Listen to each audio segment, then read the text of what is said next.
ou vaqueiro. Amós não era profeta.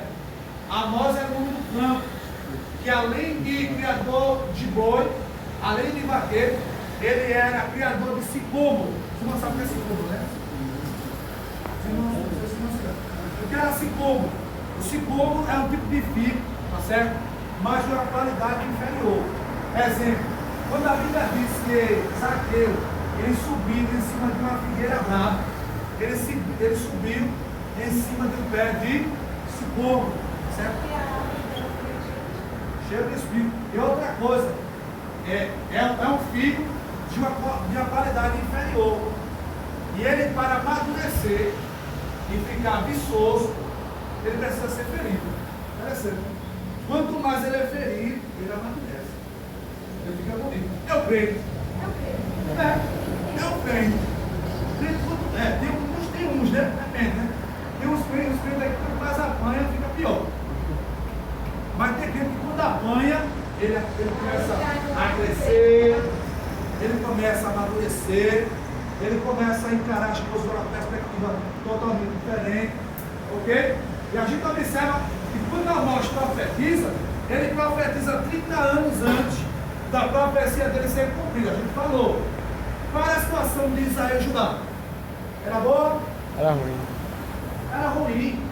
Nessa época aí que Amós profetiza, ele observa que ele está lutando na vida rural, dependia da terra, servia ao Senhor com fidelidade, mas leva uma vida difícil, enquanto Samaria está pintando a miséria e está comendo o melhor que aquela época lhes podia se proporcionar. Então, como é que pode? Como é que pode o povo viver uma vida de pecado e miserabilidade e Deus não agir para quando o povo? Só que Deus iria agir. E Deus vai usar o profeta Amós para denunciar o pecado do povo.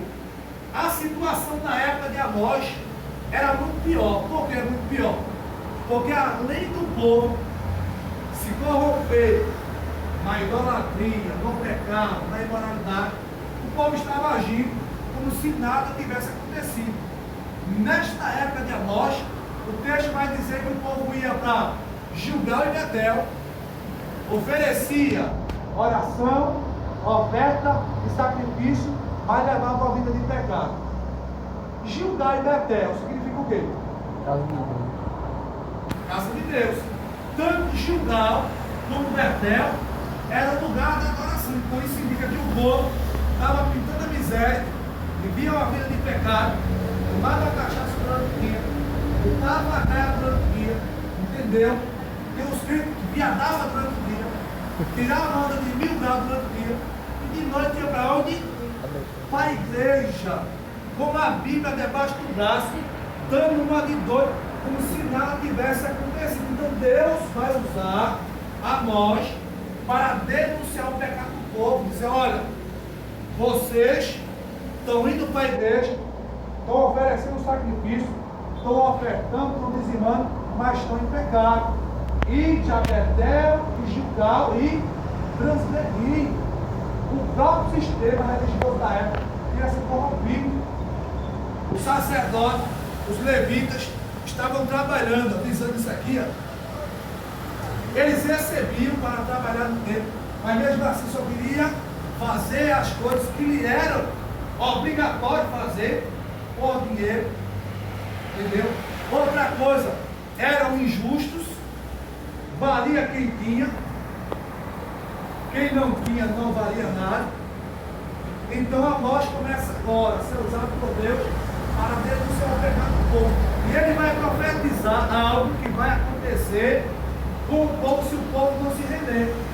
Só que ele profetiza, o que ele profetiza vai acontecer depois de quantos anos? 30 anos. E o povo se dobra? Não, irmãos.